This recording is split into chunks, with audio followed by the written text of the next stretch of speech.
Ibut di sini aja ya, nemenin saya. Silakan duduk. Oke. Shalom. Shalom. Saya senang sekali bisa ketemu sama kalian dalam kesempatan yang baik sore hari ini. Wah, saya berpikirnya apa? Karena kita sudah lama ibadah offline, ibadah apa? Ibadah online. Mungkin yang datang bakal sedikit. Saya berpikirnya begitu awalnya. Tapi puji Tuhan, lihat antusias kalian. Kasih tepuk tangan buat diri sendiri. Haleluya. Saya mau kasih tahu satu hal. Kalau kita ada di titik saat ini di mana kita sedang berada, kita pernah mengalami masalah? Pernah? Yang pernah mengalami masalah boleh angkat tangannya. Oke. Kalau kamu ada saat ini, kamu harus tahu satu hal, bahwa kamu hebat. Dan yang terlebih penting yang harus kamu tahu, bahwa Tuhan yang bersama kamu adalah Tuhan yang hebat juga. Makanya kamu menjadi hebat saat ini. Sudah melewati banyak musim. Saya menyadari betul kalau saya sampai ada di saat ini, saya tahu karena Tuhan mengasihi saya. Kemarin pernah kena COVID, walaupun gak parah, tapi puji Tuhan bisa sembuh. Pernah mengalami hal yang membuat saya sakit hati, tapi kalau saya bisa berdiri di depan kalian saat ini, karena saya tahu dan saya mau terbuka buat kasih Tuhan yang besar itu. Amin. Harus sadari itu ya teman-teman. Kalau kita ada saat ini bukan karena kuat dan gagah kita. Kita ini lemah banget benar. Lemah sekali. Lemah. Tapi apa? Firman Tuhan berkata, di dalam kelemahanku kuasamu menjadi sempurna. Makanya orang yang paling sadar bahwa dirinya adalah orang yang lemah, adalah orang yang paling banyak menerima kasih Tuhan yang sempurna. Yang percaya katakan amin. Haleluya. Saya gak nyiapin banyak hal. Saya cuma mau sampaikan sesuatu yang Tuhan taruh di hati saya. Kita masuk di tema yang baru. Di bulan September. Tentang mengasihi Allah. Mungkin di Sabtu-Sabtu ke depan, atau di dalam ibadah minggu, kalian akan belajar tentang cara-cara mengasihi Allah, atau mungkin seperti apa bentuk mengasihi Allah tersebut. Tapi hari ini saya cuma mau kasih tahu satu hal. Saya mau bagikan satu hal tentang mengasihi Allah. Setiap kita itu punya bahasa kasih. Setiap manusia, setiap pribadi, every person itu punya love language. Ya sih. Kalau nggak ngomong bahasa Inggris gatel mulutnya ya. Every person in the world setiap orang di dalam dunia ini punya bahasa kasih. Have a love language. Ya, setiap kita punya bahasa kasih. Tahu nggak bahasa kasihnya kamu sendiri apa? Kamu tahu nggak? Ada yang tahu bahasa kasihnya masing-masing dari kalian? Kamu tahu, Fani, bahasa kasihmu apa? Kamu merasa dikasih kalau apa? Dipeluk. Berarti apa namanya? Bahasa ininya? Sentuhan. Kalau Jesua, quality time. Ya, disediakan waktu. Yamate kudasai, Yosafat. Ya, bahasa kasihmu apa? Yoskun. Quality time. Kalau dikasih waktu khusus buat bersama-sama gitu ya. Oke, setiap kita yang lain udah pernah kepikiran atau udah tahu belum? Kita merasa dikasih kalau seperti apa? Ibu Nathan, Ibu Nika. Bahasa kasihmu apa? Oke. Mendengar ya, Pak Nathan? Enggak dengar. Oke. Jadi setiap kita udah tahu bahasa kasih kita masing-masing. Tahu nggak kalau Tuhan itu kan juga pribadi ya. Kita yang sudah pernah belajar di kelas pendalaman Alkitab, Tuhan itu kan punya pikiran, punya perasaan, dan punya kehendak. Artinya Tuhan itu juga seperti kita pribadi. Karena pribadi itu adalah seperti kita ini, punya pikiran, punya perasaan, dan punya kehendak. Artinya Tuhan juga punya bahasa kasihnya. Sangat banyak, ya kalau kita mau ngomong bahasa kasih Tuhan itu sangat banyak, tapi satu yang saya mau share sore hari ini. Bahasa kasih Tuhan adalah waktu kita mengasihi sesama kita. Katakan mengasihi sesama. Makanya saya kasih judul sore hari ini adalah Love God, Love People. Mari kita buka ayat firman Tuhan di dalam 1 Yohanes pasal yang keempat, ayat yang ke-20.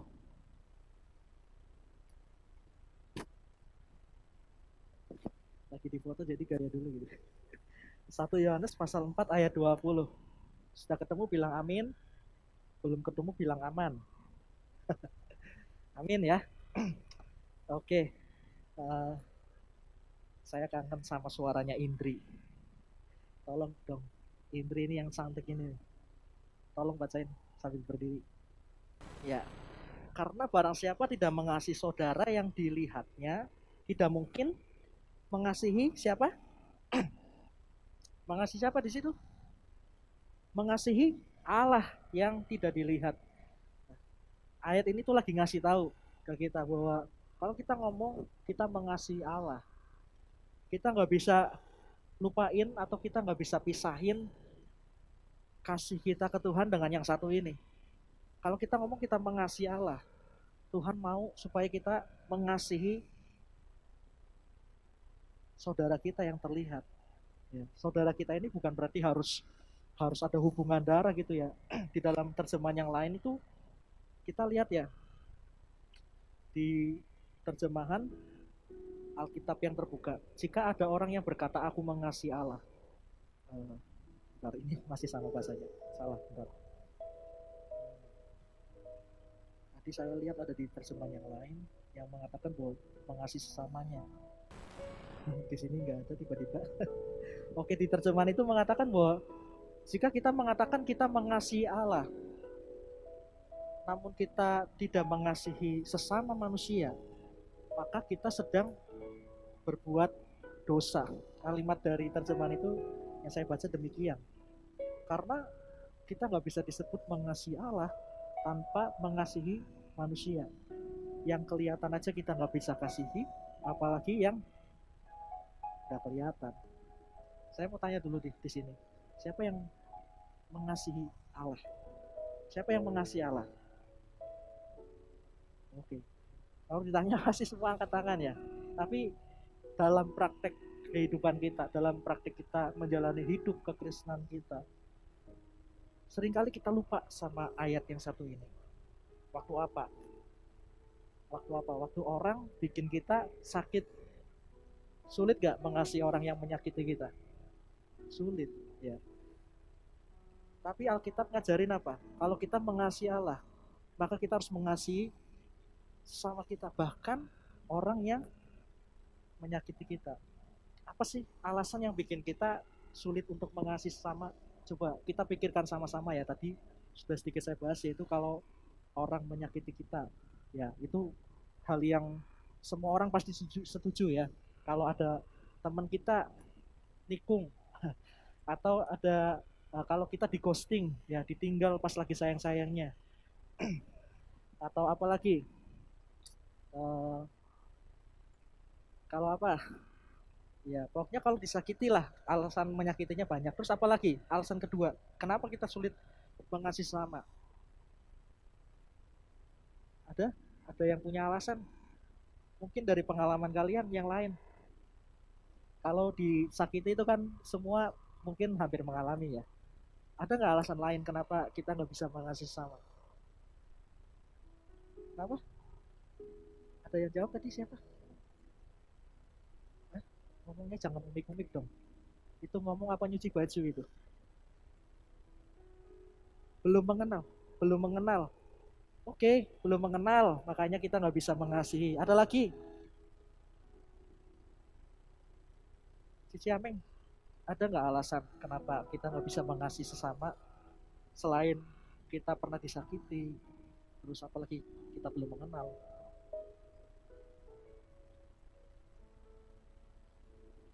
Apa? Mungkin orangnya menjengkelkan gitu ya. Apa lagi? Ada lagi nggak alasan-alasan lain? Kenapa Cis? Dari perkataan orang lain. Jadi di apa namanya? Dikomporin gitu ya. Kamu jangan temenan sama Leti gitu ya. Kamu jangan temenan sama Leti gitu. Orangnya gay gitu ya. Oh, enggak ya. Katanya mau nyusul Ragil ke Jerman ya.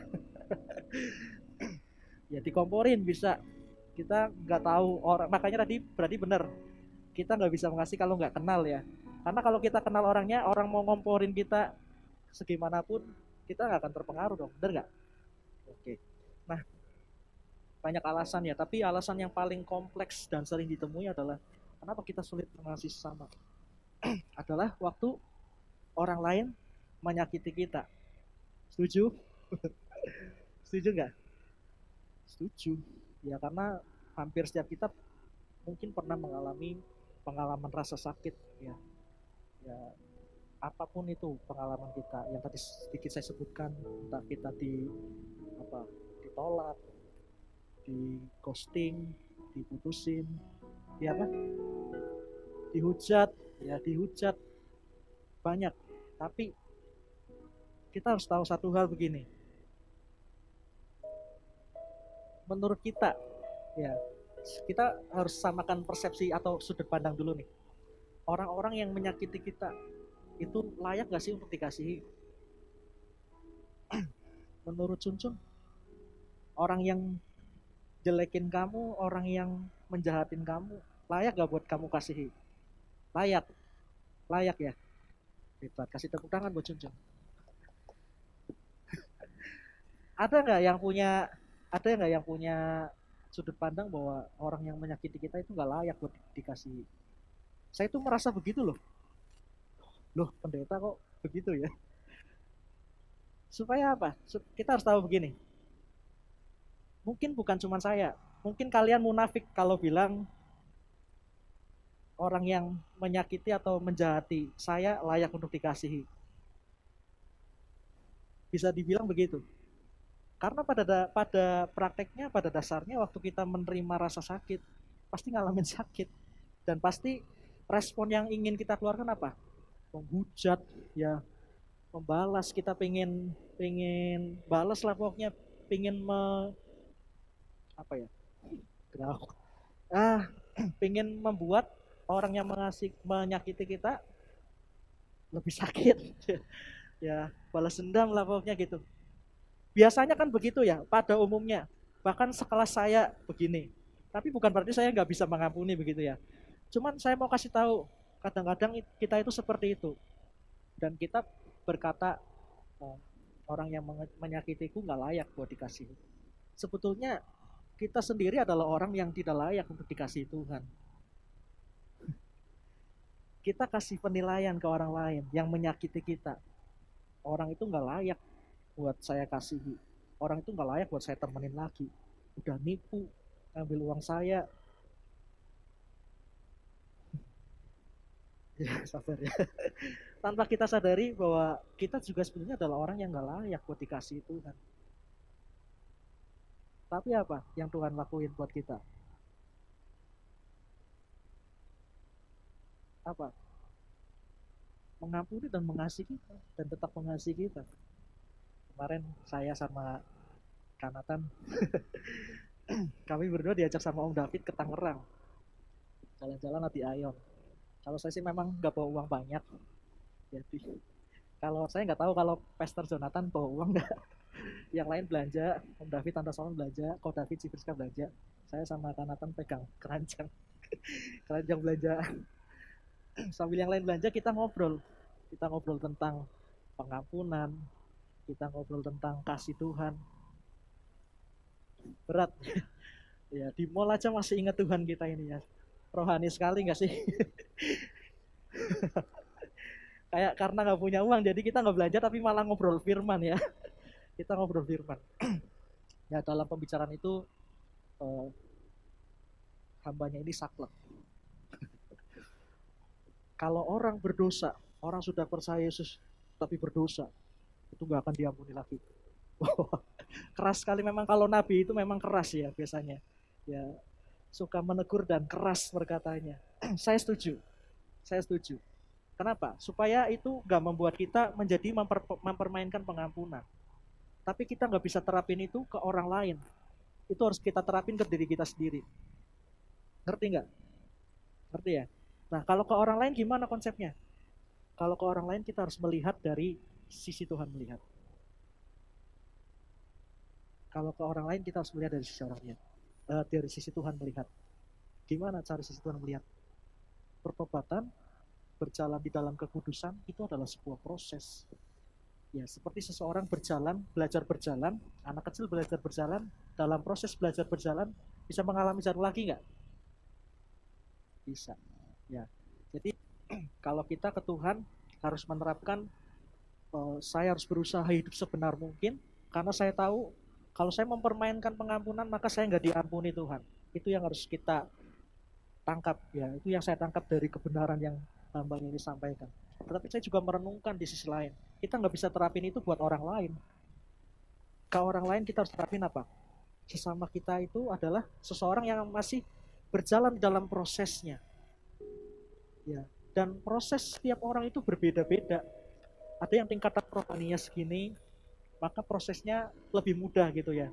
Ada yang baru belajar kekesenan, harus mengalami banyak tantangan. Kita nggak bisa samakan orang lain seperti diri kita, harus seperti diri kita.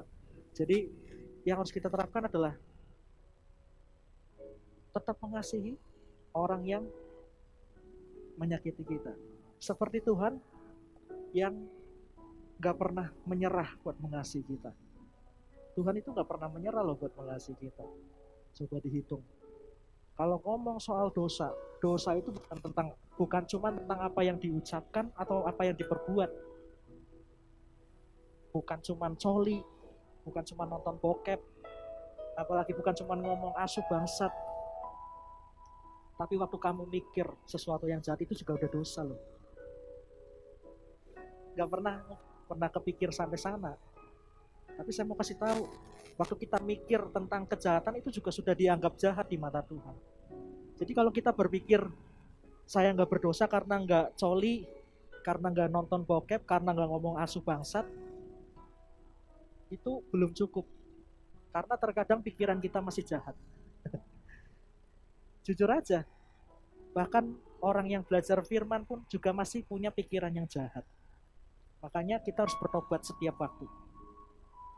Jadi terkadang kita merasa suci karena kita nggak berbuat seperti orang lain yang pernah jatuh, tapi kita lupa bahwa kita mungkin terjatuh di sisi yang lain. Ya. Dan yang sering kita lihat adalah kalau orang lain itu jatuh, yang muncul adalah stigma, penghakiman. Ya, ada seorang komedian stand up komedi Coki Pardede baru kena kasus narkoba pakai sapu dari pantat ya, karena katanya gay juga, saya nggak tahu.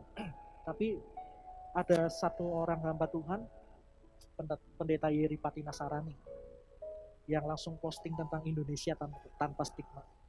Kadang-kadang kita suka memberi cap, suka menghakimi orang yang jatuh di dalam kesalahannya tanpa mau tolong orang itu. Tahu nggak sih kenapa Tuhan itu nggak pernah menyerah buat mengasihi kita? Karena Tuhan mau kita juga lakuin hal yang sama ke orang lain. Tahu nggak sih ada banyak orang yang butuhin pertolongan kita? Ada banyak orang di sekitar kita yang butuh ditolong dengan keberadaan kita. Makanya itu kita harus tahu bahwa Tuhan itu nggak pernah menyerah sama kita. Makanya Tuhan mau kita juga nggak menyerah sama orang-orang di sekitar kita. Sekalipun mereka nyakitin kita, sekalipun mereka jatuh di dalam kesalahannya. Ya, kadang-kadang kita suka kasih stempel orang berdosa. Ya, kadang-kadang kita kasih stempel ke orang yang jatuh dalam perzinahan, orang ini berdosa. Memang orangnya berdosa. Tapi saya mau kasih tahu bahwa begini, kasih itu punya kekuatan yang sangat besar. Amin. Kasih itu punya kekuatan yang sangat besar. Bisa merubah hidup seseorang. Makanya kita perhatikan hidup Yesus. Kemana Yesus pergi? Kepada para pelacur, para pemungut cukai. Alkitab bilang Yesus sering duduk makan sama orang-orang berdosa. Kenapa? Karena mereka yang butuh Yesus. Dan itu dianggap sama ahli-ahli Taurat, orang-orang Farisi, apa yang Yesus lakukan adalah sebagai bentuk kebobrokan. Karena Yesus berteman dengan orang-orang berdosa. Padahal apa sih yang Yesus mau ajarin dari kisah itu? Tahu nggak, salah satu murid Yesus namanya Matius. Alkitab catat orang ini adalah seorang pemungut cukai. Orang ini adalah seorang pemungut cukai. Tapi kenapa bisa berubah? Bisa mengikut Yesus. Kenapa? Karena didampingi, duduk bersama, sering bersama-sama, dan Yesus mengasihi orang itu. Makanya orang itu berubah. Makanya saya katakan bahwa kasih itu punya kekuatan yang sangat besar sekali. Dan kenapa Tuhan mau kita mengasihi sesama? Bahkan sesama yang menyakiti kita. Karena kasih itu dapat merubah hidup seseorang. Kasih itu dapat merubah hidup seseorang. Satu lagi, ada seorang yang pemungut cukai juga. Namanya siapa? Sakeus. Gak disukai sama banyak orang. Tapi hidupnya berubah. Ketika ketemu Yesus, Alkitab catat, dia kembaliin semua apa yang dia sudah pernah rampas dari orang-orang Israel. Bahkan dia kasih kembali 4 kali lipat kalau ada yang diperas. Ya. Alkitab catat begitu. Kenapa hidup seseorang bisa berubah? Karena dikasihi. Makanya kalau ada orang jatuh, kasih orangnya. Tanpa membenarkan kesalahannya. Kesalahannya tetap kesalahan. Ya, setuju nggak? Salahnya tetap jadi salahnya. Kita nggak bisa mengubah kesalahan orang itu. Tapi kita bisa sembuhin orangnya. Amin. Dengan apa? Dengan kasih kita. Makanya Alkitab ngajar kita dari 1 Yohanes 4 ayat 20 tadi. Coba tampilin sekali lagi Kak Victor. Jikalau seorang berkata, aku mengasihi Allah dan ia membenci saudaranya, maka ia adalah pendusta. Karena barang siapa tidak mengasihi saudaranya yang dilihatnya, tidak mungkin mengasihi Allah yang tidak dilihatnya. Kalau secara bahasa manusia gitu ya, Tuhan itu seperti lagi ngomong ke kita, kamu gombal kalau kamu bilang kamu mengasihi aku, tapi kamu benci sama sesamamu.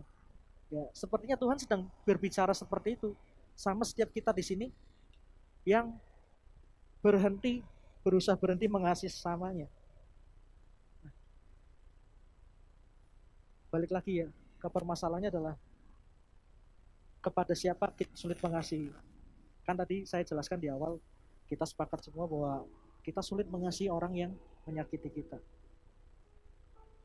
Yang harus kita tahu, yang harus kita simpan baik-baik adalah kita harus selalu sadar bahwa kita adalah orang yang sebetulnya nggak layak untuk dikasihi. Tapi kita menerima kasih Tuhan dengan tidak terbatas. Bahkan sampai sekarang, Tuhan nggak menyerah mengasihi kita.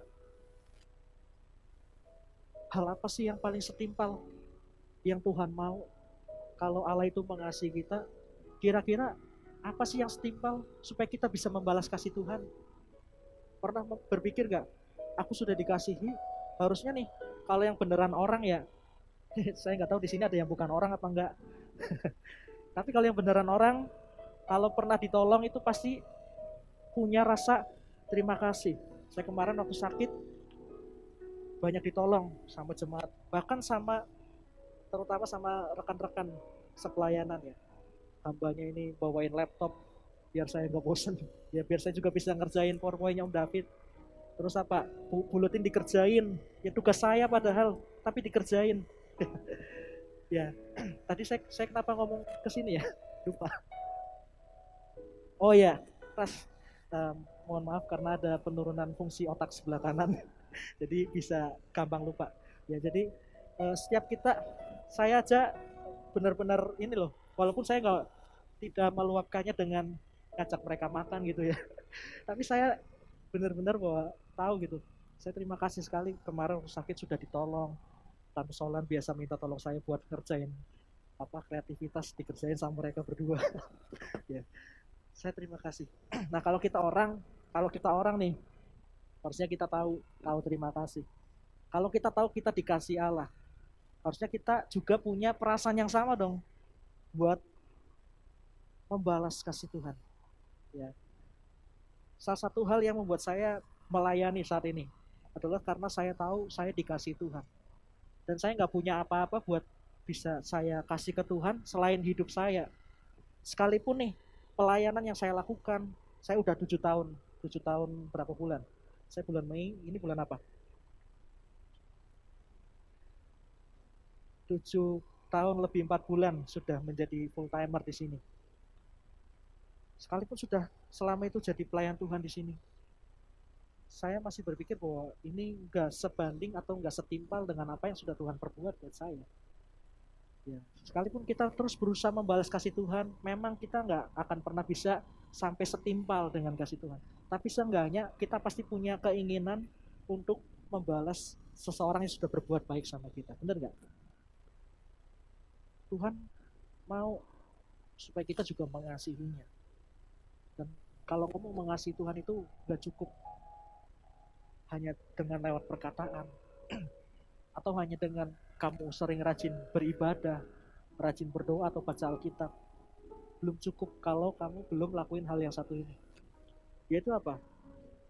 Mengasihi sesamamu yang terlihat. Sesamamu yang terlihat ini siapa saja, ya termasuk orang-orang yang bikin kamu sakit. Sulit, Kak. Memang. Tapi itu seni dalam menjadi orang Kristen. Kalau jadi Kristen itu mudah, mungkin banyak orang yang jadi Kristen. Karena jadi Kristen itu susah. Jadi kita minoritas di Indonesia ya. Ya, kita harus pikul salib kita setiap hari. Sangkal Yesus, sangkal diri kita, bukan sangkal Yesus ya. Sangkal Yesus nanti kita nggak diterima. Sangkal diri, pikul salib. Termasuk dari bagian pikul salib itu apa sih? Mengasihi orang yang menyakiti kita, itu salah satu bagian. Ya, sulit. Tapi saya mau kasih tahu, beberapa waktu yang lalu saya pernah share juga di sini tentang invasi kasih Tuhan. Orang yang penuh hatinya dengan kasih Tuhan akan limpah hidupnya dengan kasih Tuhan. Yang sepakat bilang amin. Orang yang penuh hatinya dengan kasih Tuhan, maka hidupnya juga limpah dengan kasih Tuhan. Hidup limpah dengan kasih Tuhan itu apa? Bisa mengampuni. Mengampuni itu apa sih? Jangan pikirkan bahwa mengampuni itu berarti kita sudah nggak akan merasakan rasa sakit, atau nggak ini ya, melupakan rasa sakit yang kita pernah alami. Kita nggak akan pernah bisa lupa rasanya, tapi kita akan tetap bisa mengasihi orang yang menyakiti kita, itu mengampuni. Kita nggak harus selalu lupa sama rasa sakit yang ditimbulkan, tapi tetap bisa mengasihi orangnya, itu mengampuni. Dan itu yang sedang Tuhan ajarin ke kita. Bahkan dia jadi contohnya sendiri. Yang tadi saya bilang di awal, kita mungkin merasa sesama kita yang menyakiti kita nggak layak buat dikasihi. Sebetulnya kita pun sama. Setiap kali kita jatuh di dalam dosa. Saya katakan tadi dosa bukan cuma tentang apa yang kita perbuat atau apa yang kita perkatakan, tapi juga tentang soal apa yang kita pikirkan. Setiap kali kita jatuh di dalam dosa, Tuhan sedang bertindak sebagai pribadi yang sedang tersakiti. Oh iya dong. Dosa itu kan sesuatu yang menyakiti hati Tuhan. Benar nggak? Tapi ajaibnya, kerennya, dan hebatnya Tuhan tetap kasih kita. Tetap kasih kita. Tetap mengasihi kita. Hal apa yang kita bisa balas kepada Tuhan? Tuhan mau kita juga mengasihi. Dengan cara apa? Bahasa kasih Tuhan salah satunya adalah waktu kita mengasihi sesama kita, bahkan sesama yang menyakiti kita. Jadi kita harus tahu, sakit, ya, setiap pengalaman yang bikin kita sakit itu pasti menorehkan luka. Tapi mau nggak kamu sembuh dari semua rasa sakit itu? Karena waktu kita memilih untuk bertahan di dalam rasa sakit itu, kita akan terus hidup terpuruk. Bahkan akan semakin lemah hidup kita. Waktu kita berusaha atau mencoba terus bertahan dalam rasa sakit dan kita nggak mengizinkan Tuhan menyembuhkan kita, kita malah semakin terpuruk. Tapi coba kamu izinkan Tuhan sembuhin hatimu. Ada satu kisah di Alkitab tentang seorang yang sakit sudah dari lahirnya, dan orang ini adanya di dekat kolam Bethesda. Jadi kolam Bethesda itu adalah tempat di mana Tuhan mau menyatakan mujizat ketika apa? Ketika malaikat turun dari surga. Keluar. Sayapnya nempel ke air, airnya bergoncang, maka orang berebutan nyemplung ke sana. Yang duluan nyemplung itu yang sembuh, ya. Kira-kira banyak gak yang sakit di zaman itu? Banyak. Makanya apa? Waktu Yesus datang lewat di tempat itu, Yesus perhatiin orang yang sakit ini, yang gak bisa apa-apa. Ada di dekat kolam Bethesda itu. Yang Yesus tanya apa? Maukah engkau sembuh? Orang ini jawab apa? Orang ini jawab, Tuhan, sudah berpuluh-puluh tahun lamanya aku ada di sini. Ya, sudah berpuluh-puluh tahun lamanya ada di sini. Dan kalau malaikat turun untuk menggoncangkan air di dalam kolam Bethesda itu, aku sudah keduluan sama orang lain yang sakit. Karena aku nggak bisa apa-apa dan nggak ada yang ngangkat aku, Tuhan. Orang yang ini cuma ditanya Tuhan apa? Kamu mau sembuh nggak? Tuhan cuma tanyanya, kamu mau sembuh nggak? Tapi orang ini beralasan menjawab Tuhan dengan alasannya. Dia menutupi kelemahannya dengan alasannya. Tuhan, aku ini udah lama di sini. Kalau ada airnya bergoncang karena malaikat goncangin itu, pasti aku sudah keduluan orang lain. Aku nggak bisa sembuh. Orang ini sudah menyerah dengan keadaannya. Padahal Yesus cuma tanya satu hal, kamu mau sembuh nggak? Kira-kira kalau orang ini mau jawab, mau sembuh nggak? Sembuh. Kesembuhan itu dekat sama kita. Tiap hari Tuhan itu sebetulnya berbicara sama kita. Mau nggak kamu sembuh? Mau nggak kamu sembuh dari dosamu? Mau nggak kamu sembuh dari kepahitan hati, kekecewaan? Mau nggak kamu sembuh dari kesakitan? Kesembuhan itu dekat. Setiap hari Tuhan tawarkan itu. Persoalannya adalah kita mau apa enggak. Kadang-kadang kita betah sama rasa sakit yang kita alami. Atau mungkin ada yang nggak betah sebetulnya, tapi bingung, nggak tahu gimana harus sembuh. Hari ini saya sedikit mau mengingatkan gitu. Seseorang pasti berubah kehidupannya. Kalau Yesus masuk di dalam hidup orang tersebut. Kalau kasihnya menginvasi hidup kita, maka hidup kita akan mengalami perubahan. Boleh dicoba ya, boleh dicoba loh. Kamu mau mengubah hidup seseorang dengan menuntut orang tersebut atau dengan menuntun orang tersebut. Lakukan dua hal ini. Orang akan mudah berubah kalau dituntun, bukan dituntut. Benar nggak? Kalau kamu terus tuntut orang buat minta maaf, buat mengerti kamu, selamanya orang itu nggak akan ngertiin kamu. Tapi kalau kamu tuntun dengan kasih, karena kamu sudah dikasih terlebih dahulu sama Tuhan, maka kasih itu punya kekuatan yang sangat besar yang bisa mengubah hidup seseorang. Amin. Saya nggak siapin apa-apa loh, nggak siapin poin apa-apa. Saya cuma mau sampaikan apa yang Tuhan taruh di hati saya lewat ayat firman Tuhan ini. Jadi balik lagi.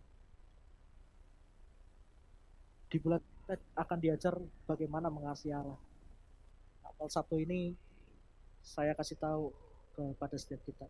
Salah satu bahasa kasih Tuhan adalah waktu kita mengasihi sesama.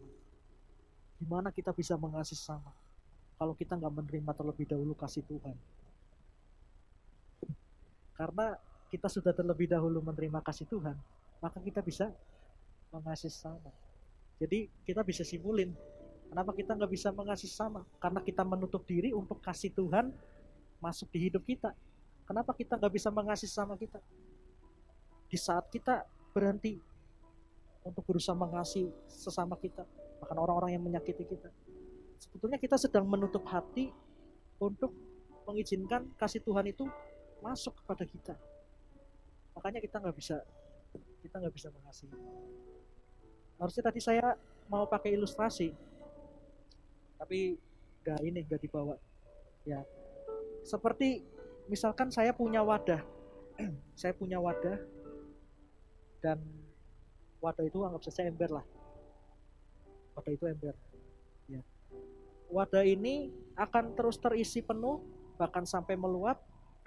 Kalau saya terus membuka wadahnya, tapi saya nggak suka orang lain wadahnya penuh juga karena kelimpahan dari wadah saya. Lalu saya tutup. Di saat saya tutup wadah itu, maka saya juga menutup berkat atau aliran yang sedang masuk ke wadah tersebut. Ngerti? Paham ya? Demikian halnya juga dengan kita. Waktu kita berusaha berhenti mengasihi sesama, sebetulnya kita sedang menutup hati juga untuk dikasih oleh Tuhan. Kita menutup hati untuk menerima kasih Tuhan.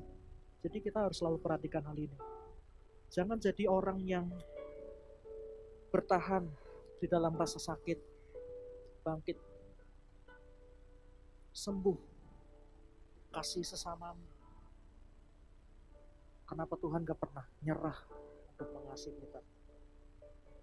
Karena di sekitar kita Tuhan titipkan orang-orang yang lemah, supaya kita juga gak nyerah sama orang-orang yang seperti itu. Kita gak bisa pisahin hidup dari masalah. Masalah itu bisa pergesekan sama sesama. Dan di saat itulah kesempatan kita untuk tetap mengasihi. Waktu kita mengalami masalah sama sesama, di saat itulah Tuhan mau supaya kita mengasihi sesama. Yang namanya orang hidup pasti akan mengalami pergesekan.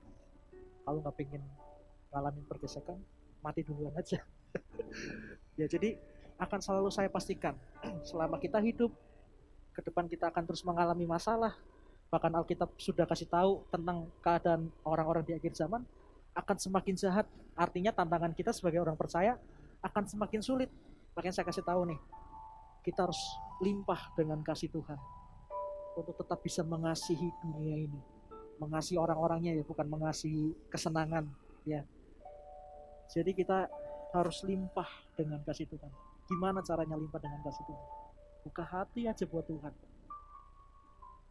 Buka hati aja buat Tuhan. Di saat kamu berhenti mengasihi sesamamu, kamu juga sedang menutup hatimu untuk menerima kasih Tuhan. Saya nggak panjangin firman Tuhan hari ini. Saya mau kita ngerti bahwa kita punya tanggung jawab yang sama untuk mengasihi Allah. Dan dengan cara apa sih Allah itu merasa dikasihi sama kita? Hari ini kita belajar satu hal. Allah itu merasa kita mengasihi Dia kalau kita juga mengasihi sesama kita. Sesama kita itu siapa saja, bahkan setiap orang yang juga menyakiti kita. Jadi sekalipun sulit itu bukan berarti nggak bisa.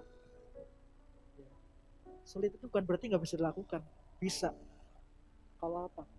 Kalau kamu izinin Tuhan berdaulat atas hidupmu.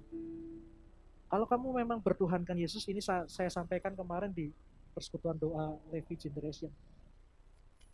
Kalau kamu bertuhankan Yesus, Tuhan itu dari kata kairos. Kairos ya kak? Kurios apa kairos? Kurios ya, maaf kurios. Dari kata kurios. Kurios itu artinya penguasa ya. Kurios itu artinya penguasa. Jadi kita nggak bisa disebut bertuhankan Yesus kalau hidup kita nggak dikuasai oleh Yesus. Sederhananya begitu. Jadi kalau kita ngaku Kristen, Tuhan Yesus jadi Tuhan kita, maka dia harus berkuasa penuh dong atas hidup kita. Bener nggak? Jadi saya nggak panjangin, saya cuma mau kita ngerti sama-sama, belajar sama-sama. Tuhan itu selalu punya alasan kenapa menempatkan orang-orang yang menjengkelkan di sekitar kita. Karena itu kesempatan yang baik untuk kita mengasihi Tuhan. Dengan apa? Dengan tetap mengasihi setiap mereka yang menjengkelkan, yang menyakiti kita. Jadi jangan mengeluh, Jangan menyerah juga dengan keadaanmu. Jangan menutup diri. Jangan menutup hati kita untuk tetap mengasihi orang-orang di sekitar kita. Karena saat kita menutup kesempatan kita untuk mengasihi sesama kita, kita juga sedang menutup kesempatan bagi Tuhan untuk mengasihi kita. Amin buat firman Tuhan. Saya ajak kita semua berdiri.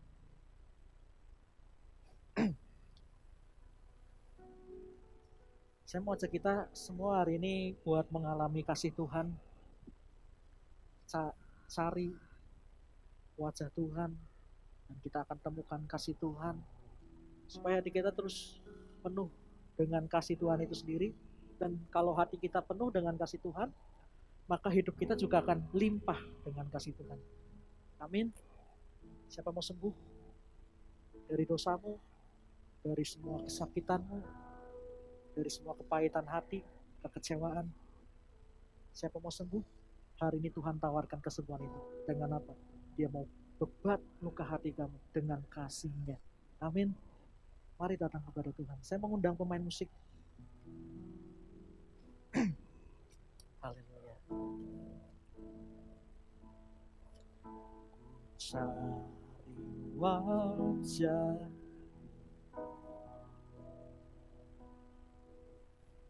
temukan kasih. Kau bukan Tuhan yang jauh dariku. Ku panggil namamu Tuhan.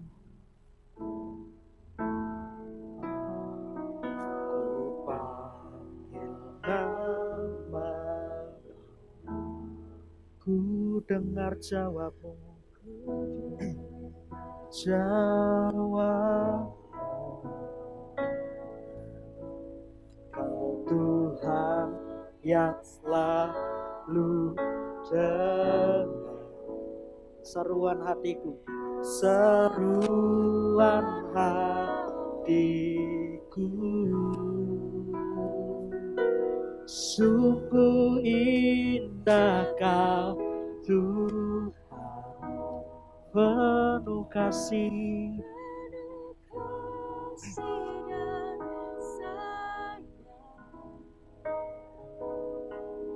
Kau tempat penghiburan bagi setiap hati yang terluka.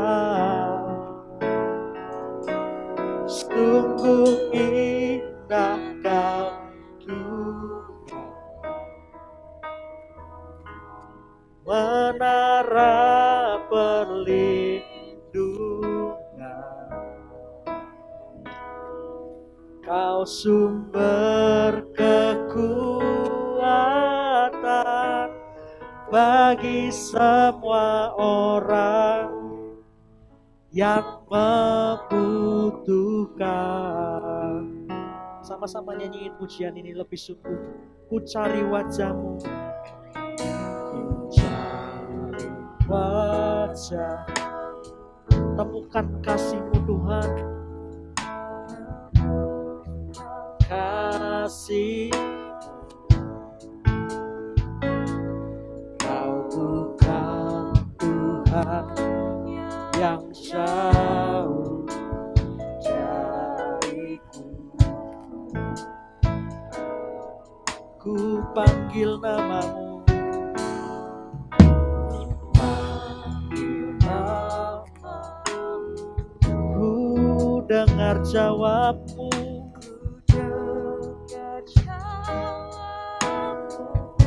Oh Kau Tuhan yang selalu jaga seruan hatiku. Oh sungguh indah Kau Tuhan, penuh kasih dan sayang. Kau tempat penghiburan bagi setiap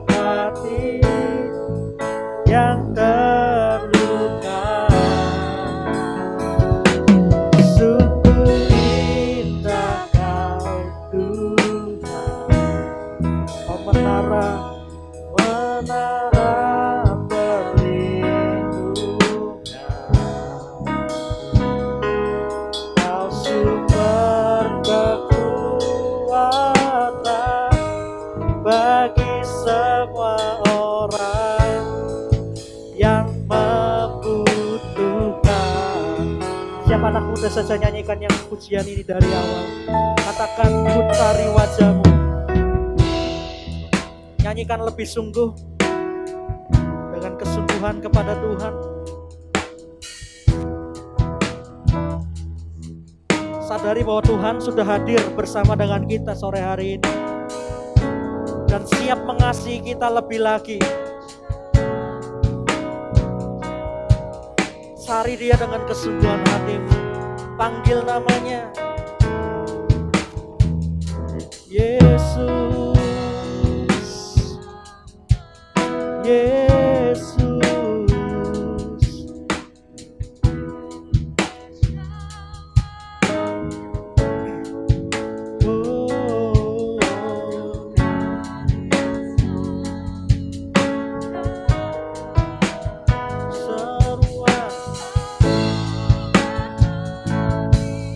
Sama-sama katakan, sungguh indah Kau Tuhan, penuh kasih dan sayang. Kau tempat penghiburan bagi setiap hati yang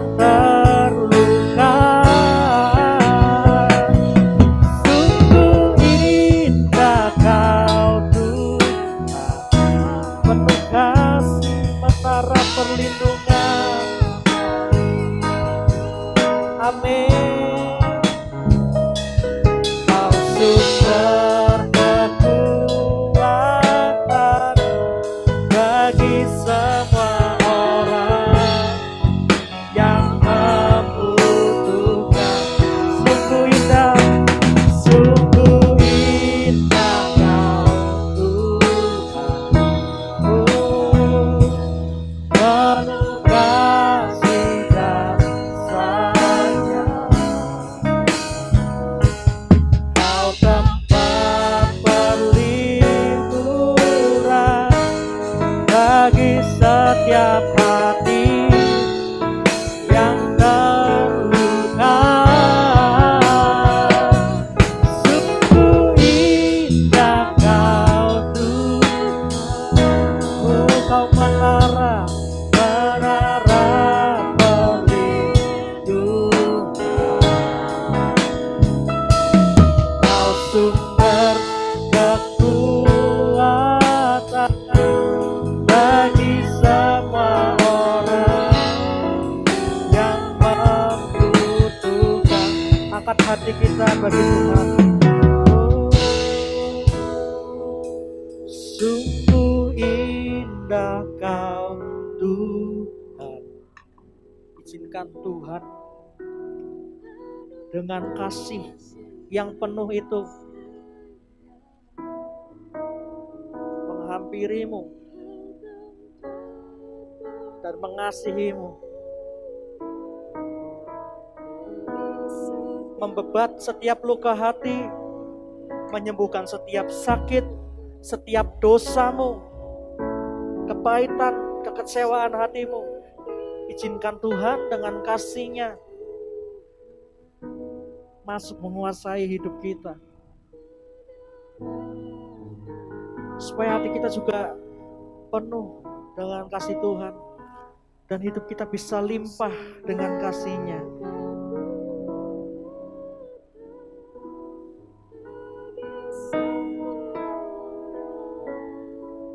Yang sungguh indah, sungguh indah Kau Tuhan. Amin. Penuh kasih dan sayang. Kau tempat penghiburan bagi setiap hati yang terluka. Oh, sungguh indah Kau, sungguh indah Tuhan.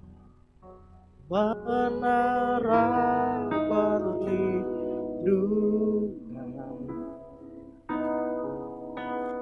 Kau sumber kekuatan bagi semua membutuhkan. Kau sumber kekuatan, sumber kekuatan. Kau sumber kekuatan. Kau sumber kekuatan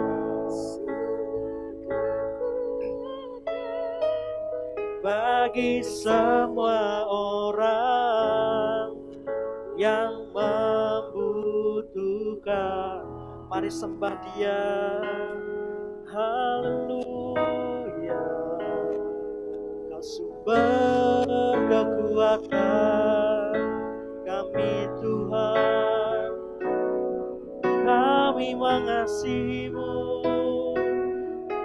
kami mencintai-Mu, Yesus. Oh, haleluya.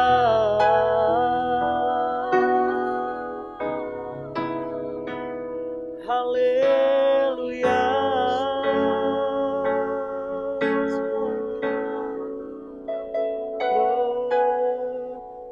Haleluya. Haleluya. Yesus, kasih-Mu sungguh indah. Kasih-Mu sungguh besar dalam hidupku. Kau tempat menghibur, Haleluya. Kau sumber kekuatan. Haleluya.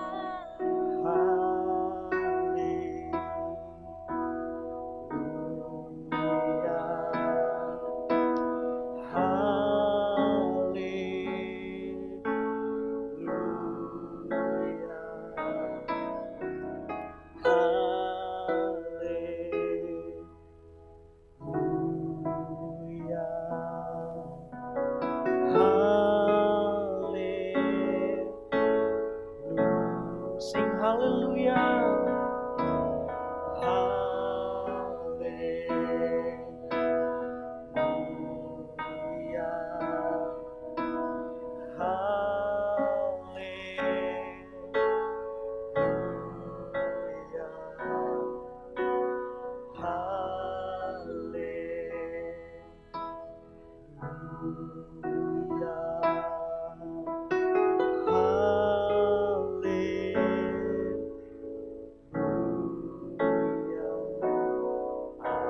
Sing to you, Lord, a hymn of love for your faithfulness to me. Hallelujah. I carry everlasting arms. You'll never let me go.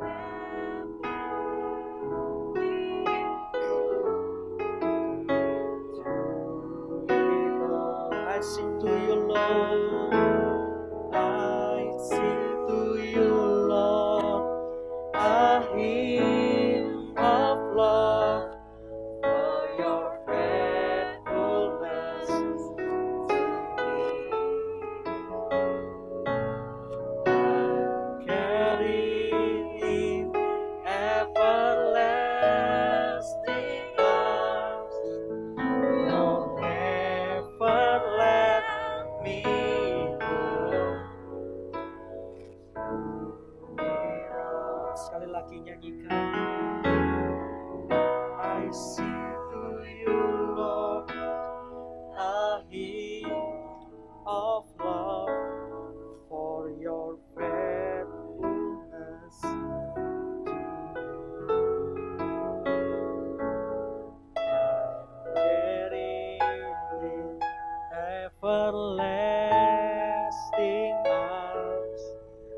You'll never let me go.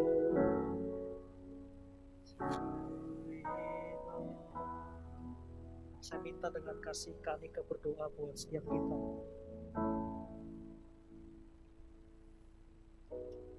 Terima kasih Yesus.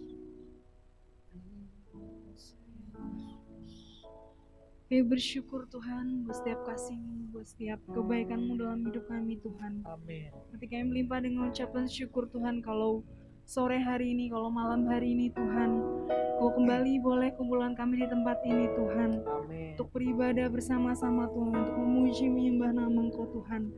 Terima kasih Tuhan buat teguran-Mu Tuhan malam hari ini. Ajar kami Tuhan buat mengerti bahasa cinta-Mu Tuhan. Itu kami harus mengasihi sesama kami Tuhan. Sekalipun sesama kami menyakiti kami Tuhan, sekalipun sesama kami mengecewakan kami Tuhan, sekalipun sesama kami mendugakan hati kami Tuhan, tapi ajar kami Tuhan untuk patuh Tuhan. Ajar kami untuk tunduk Tuhan. Ajar kami untuk mengasihi Tuhan, seperti Engkau mengasihi kami Tuhan, orang yang berdosa ini Tuhan. Kami bersyukur Tuhan, Kau kembali ingatkan kami Tuhan, ampuni setiap kami Tuhan. Ajar kami Tuhan hari demi hari menjadi pribadi yang lebih baik lagi Tuhan. Terima kasih Tuhan, Engkau berkati Pastor Nehem Tuhan. Biar Tuhan Kau yang atur setiap hidupnya Tuhan, langkah hidupnya. Engkau yang tuntun setiap apapun yang anak-Mu kerjakan Tuhan. Biar Engkau yang berkati, biar Engkau yang tuntun langkah hidupnya Tuhan Yesus. Terima kasih Tuhan. Kami gak berhenti mengucap syukur Tuhan. Kami gak berhenti bilang terima kasih Tuhan. Kami gak tahu lagi Tuhan apa yang harus kami ucapkan Tuhan selain terima kasih Tuhan. Terima kasih Yesus. Terima kasih Tuhan. Kami mengucap syukur Tuhan. Haleluya. Sebentar kami juga akan membawa persembahan kami Tuhan, sebagai rasa syukur kami kepada Tuhan. Berkati persembahan ini dan berguna bagi pekerjaan Tuhan, khususnya di For Christ. Terima kasih, kami akan memberi dengan sukacita di dalam nama Tuhan Yesus. Amin. Silakan duduk.